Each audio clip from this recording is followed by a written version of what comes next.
Hey everyone, Kathy the Vegan Prepper here, and today we are going to be making a gorgeous Hawthorn Elderberry Syrup. Let's go ahead and get started. Do-do-do, do-do-do, vegan prepper. Do-do-do, do-do-do, vegan prepper. All right, I'm going to be putting the timestamp on the screen for those of you who would like to skip straight to the syrup demo and want to skip this basically free herbal class that I'm about to give you right now. So we're going to talk about a little bit of the background, give you some understanding behind syrups, the whys of syrups, and all of that stuff. This is sort of my take. Obviously, this is not an exhaustive class on the subject, but let's go ahead and talk a little bit about it. And hopefully you will know a little bit more than you did when you started. So typically when we take an herbal preparation, it's usually in the form of some kind of extract, whether that is a water extract, such as an infusion, or a decoction. Don't worry, we're going to talk about that in a second. Or an alcohol extract, like a tincture, or an oil extract, even as a salve, a vinegar extract, like whatever. There's many different menstruums, which is the word that's used for the liquid that you extract the herb with.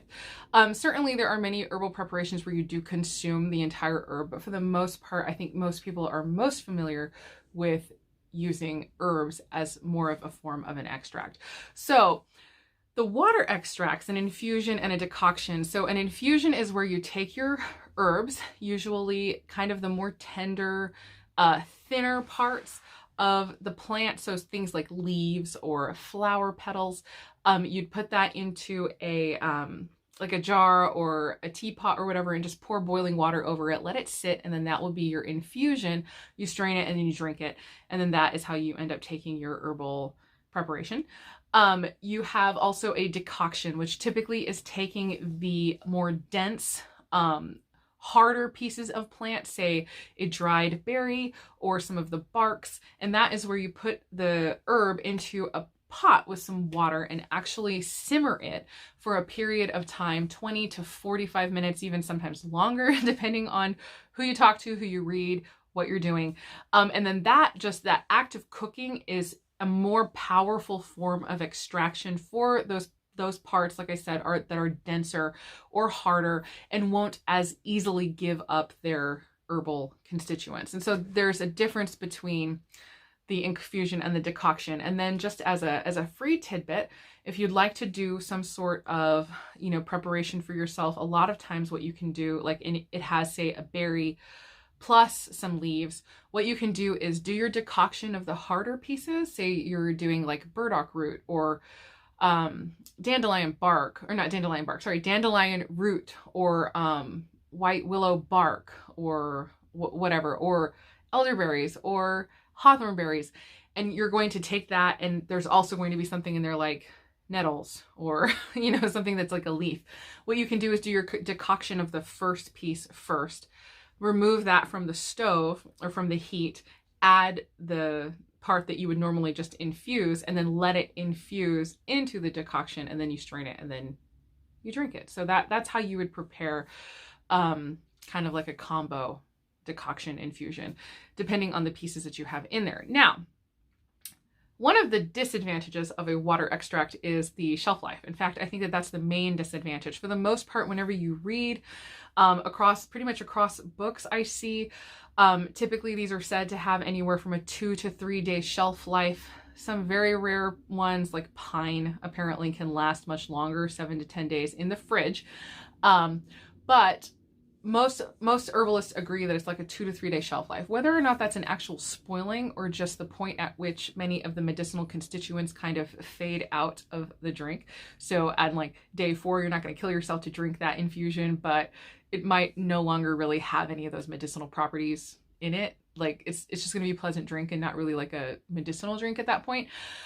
So you have to remake a quantity either every day if you're just doing your daily dose, or maybe make 2 days worth at a time, but still it's something that you're going to have to go back and do multiple times, which is why I think syrups is a great place where you can bring a syrup in, because a syrup is essentially a dressed up, fancied up water extraction.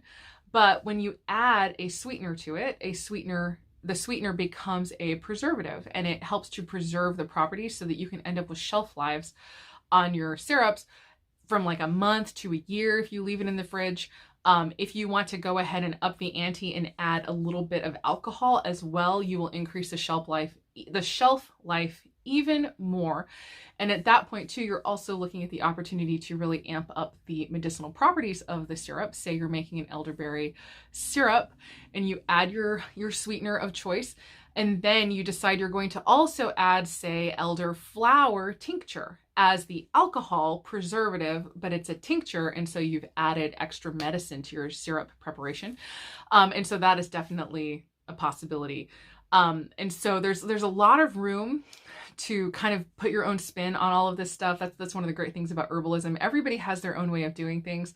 And nobody is really right or wrong. There's not like a specific, it must be done this way, school of thought. It changes depending on what you have available in your area. And yeah, just like the personal taste and preference of the herbalist. So we're going to probably go ahead and get into the demo now. But I did want to mention that the sweetener amount definitely changes from herbalist to herbalist as well. Some herbalists, like Robin Rose Bennett, she says she likes to add maybe a tablespoon of honey per, which I know is not technically vegan. She likes to add a tablespoon of honey per cup of her finished tincture, which is not very much honey at all, or her finished syrup, which is not very much honey at all. And to me, that's not a very that's not really going to preserve it for very long, all the way up to what I typically do, which is equal parts honey to water extract. So say if you are diabetic and you have to really watch your sugar content, you may want to go much lower on the end, but then maybe still, if it's possible, add a little alcohol to help lengthen the shelf life. But if you don't have to worry too much about it, I don't know, I kind of tend to go more towards the more sugar, primarily because of the fact that it increases the shelf life. That's mainly what I'm concerned with. But also, especially in the case of a straight up elderberry syrup that you are taking potentially when you're ill, having that extra amount of sweetener, if you choose not to use honey, that is totally fine. I am vegan. I do still use honey. We've talked about this many times on the channel. I'm not going to talk about it again right here. I know it's not technically, but anyway, I do still use honey. So you have something that's going to be coating your throat, helping with coughs, helping with sore throats, and everything. If you want to add, again, with the alcohol that you add into your syrup, brandy specifically is antispasmodic and can also help with coughing. So if you're adding in things that can help with coughing on top of the medicine that actually makes you better, it can become kind of a thing that you just sort of tailor to your own needs, and you end up with something that's going to be so much more than just like a, I don't know, like cough syrup from the store. It's so much more than just that, right?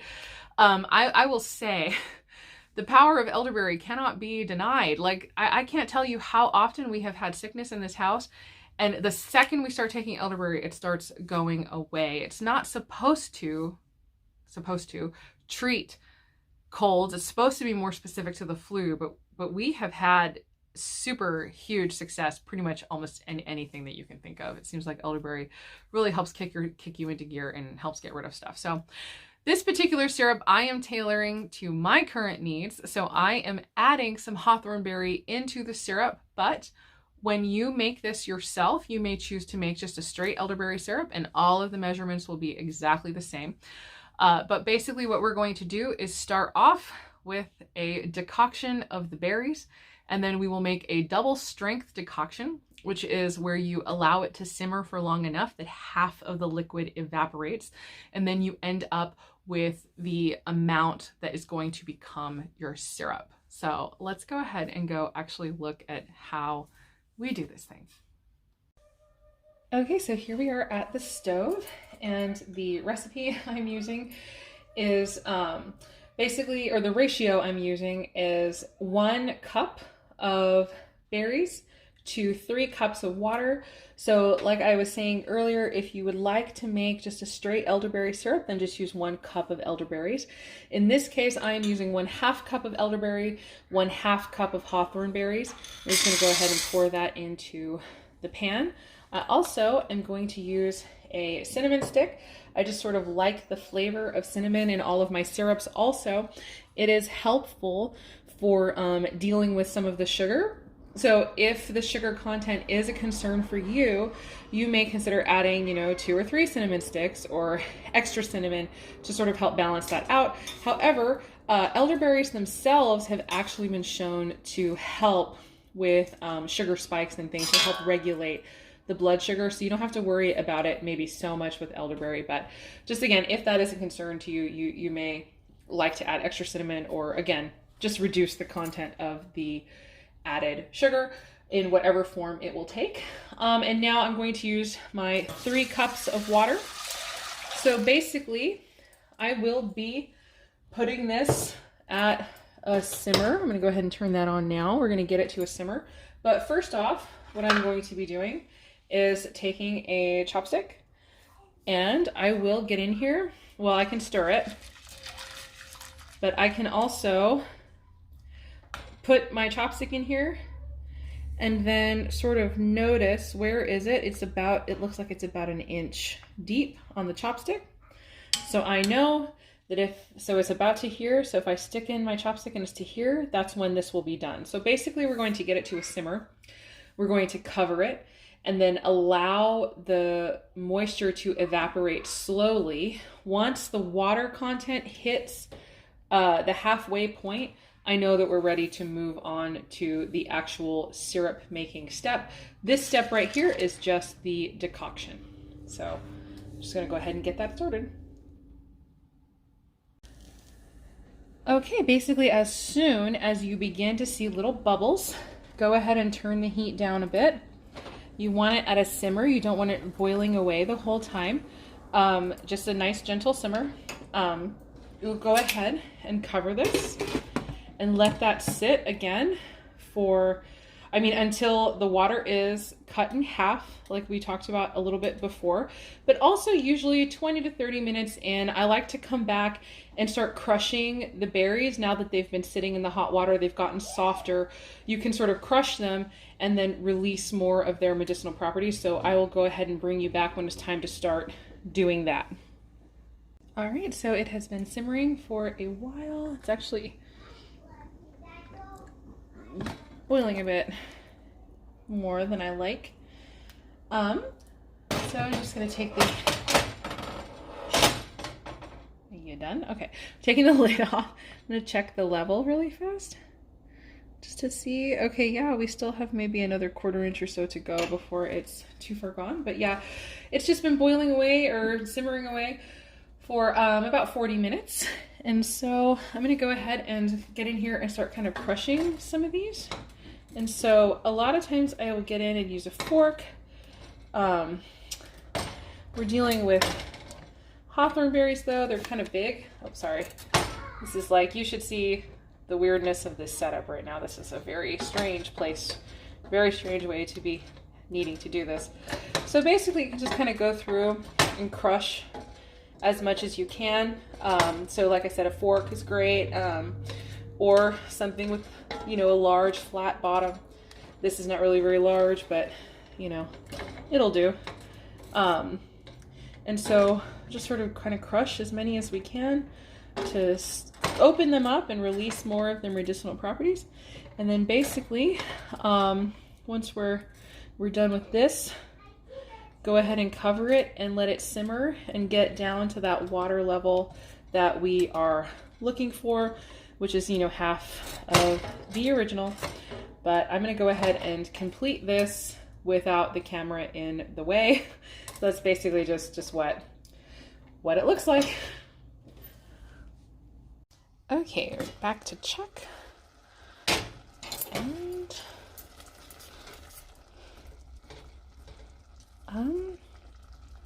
oh yeah, that's basically perfect. It is, yeah, at that about 1/2 inch mark. So now this is ready. We're gonna go ahead and take this off the heat. I'm gonna still kind of cover it, but I'm gonna take it off the heat now. And now it needs to sit for a while and cool down before the next step, which is the straining. So We're there. So that took probably about an hour and a half to 2 hours. Okay, so the decoction preparation has cooled enough that it is still warm, which is when I like to work with it. No longer hot, but still warm, because I add honey to my syrups. And I know that there are, you know, probably some vegans out there who are watching who really don't like that. I still use honey. I know it's technically not vegan. So for me, my number one choice, if I were not using honey or didn't have access to honey, would be to actually create for myself a simple syrup out of sugar and water. Basically, you take equal parts organic. If you're going to be really a stickler, then you have to be a stickler here too. It needs to be organic cane sugar and water, because non-organic sugar might have been run through bone char or whatever. So that's not technically vegan either, usually. So it needs to be organic sugar and water, equal parts. Heat it until it's 100%, the sugar is 100% dissolved. And then you can use that now once it cools, I guess. So then you could mix it while it's cool. Because I'm using raw local honey that I purchased from a local beekeeper, it's kind of crystallized. So I work with the decoction while it's a little warm, but not at all like so hot that it denatures all of the good stuff in the honey. So I'm going to go ahead and go through the straining and bottling process and talk to you guys a little bit about that. But now you're going to be looking at the all of this right here and no longer this. So I'll be right back in just a second. I'm going to reset the camera. So many of my herbal preparations I will actually strain through with a nut milk bag, but because the berries are so large, pieces are so large in here, I'm just going to use a strainer that happens to fit on this old Pyrex measuring cup, which no longer has the measurements, but that's the one I use. And so I'm taking the lid off, and I'm going to go ahead and get rid of the cinnamon stick, because that's just going to kind of get in my way as I'm pressing. So I'm going to go ahead and pour all of this beautiful decoction and berries into here.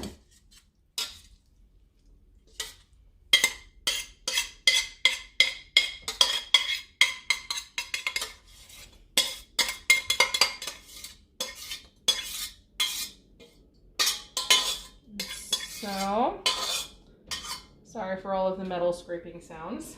I'm going to go ahead and just begin to press this against the strainer. So it's sort of like I scoop and then press and then scoop and then press, because you'll end up clogging the strainer. So you have to kind of constantly clear it so that more liquid will drain through. So I'll go through this process until it really seems like I'm not getting anything else out. It's never going to be 100% perfect, but yeah.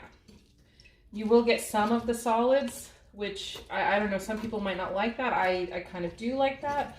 As I mentioned before, a lot of the herbal preparations that we take are extracts, and so we don't often get the full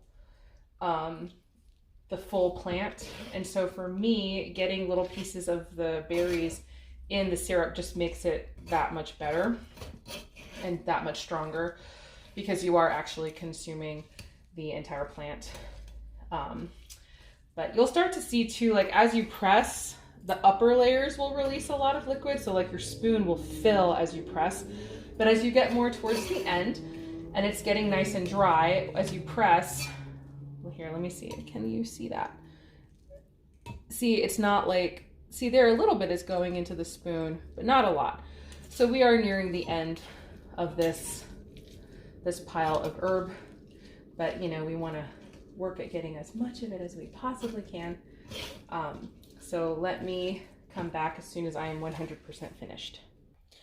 All right, so here is what I have. And I think I might have actually gone a little too far on the water, which isn't too big of a deal. It just means that the syrup, the resulting syrup, will be that much stronger. But it also means that I get a little bit less syrup. So this is, oh gosh, it's not really very warm anymore. As you start pouring, you know, it's going to be contacting glass. And so it's going to be losing some of its heat just because of that alone. So here, I'm going to pour this in. So yeah, it looks like I got almost exactly 1 cup. out of that. I was aiming for more like 1.5 cups, so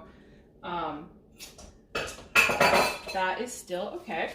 So now I'm going to add, for my personal syrup making, I will add an equal amount of honey.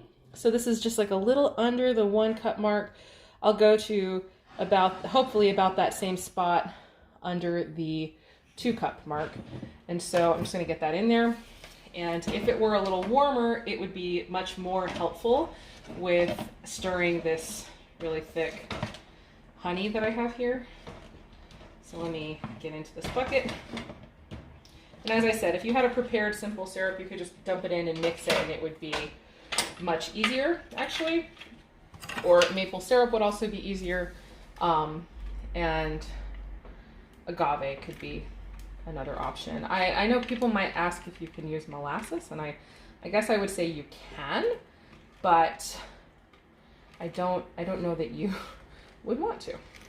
I don't know that that would make a very good tasting syrup. I mean, you're welcome to try, but I don't think it would be very yummy. And part of the point of a syrup is that it's supposed to be yummy. So the honey itself is antibacterial and very helpful for any issue involving a cough. It helps in so many ways. It is a powerful substance in and of itself. When it is a raw local honey, such as what I'm using now, it becomes a homeopathic remedy for for allergies, because it contains the pollen of the local plants.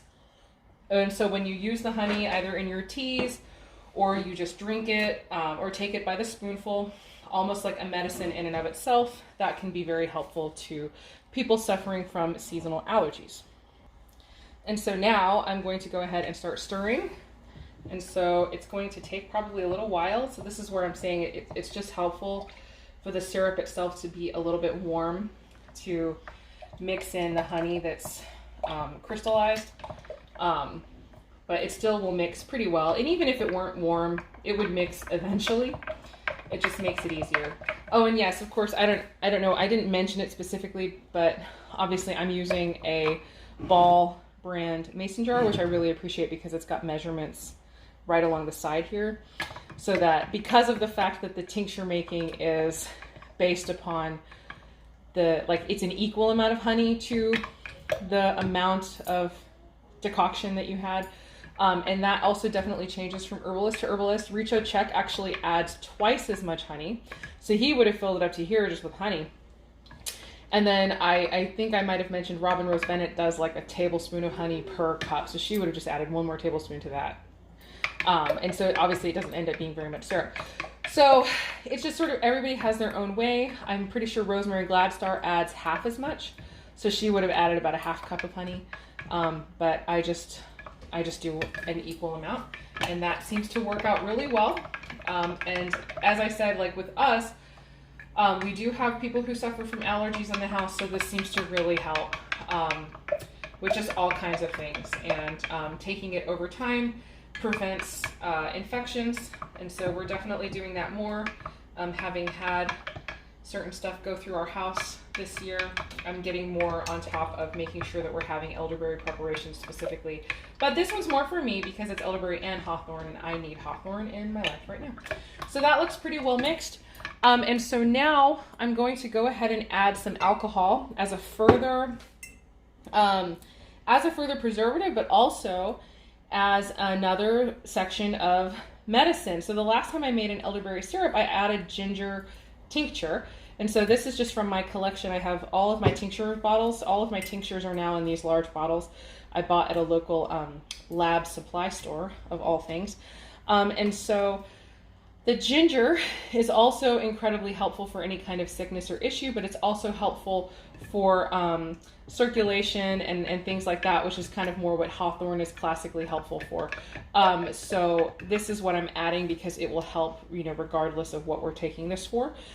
So Robin Rose Bennett says that she likes to add 1 ounce of tincture, 1 ounce of alcohol for every cup of tincture. So that would be 2 tablespoons per cup.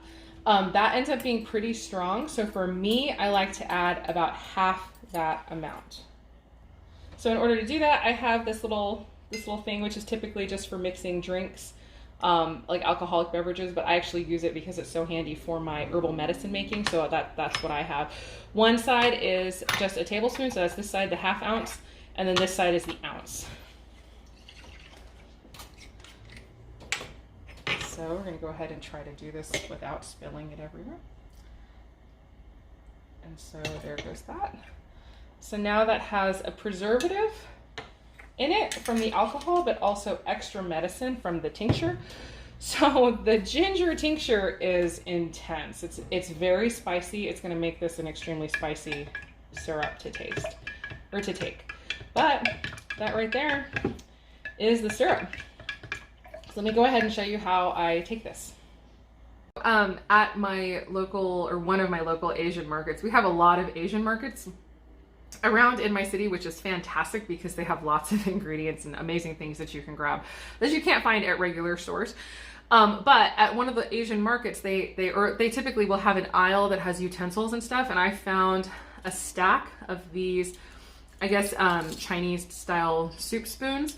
And so this is our stack of tincture taking spoons. So this is really handy to have on hand for when everyone in the house is taking, or not tincture taking, syrup taking spoons. When everyone in the house is needing to take syrups, we have this stack, and I think there's like 12 of them.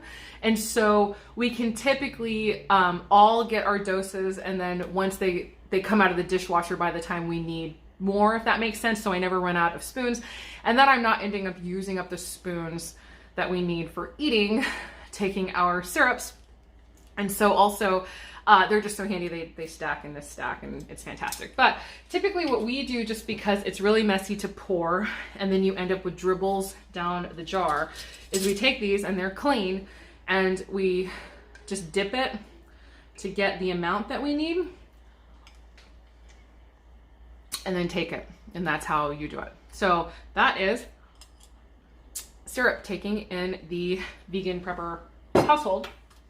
It works out really well. So if you can find yourself some of this, it's great. What's also great, and even though I know I just said that I don't like to pour because it's messy, occasionally you kind of almost have to.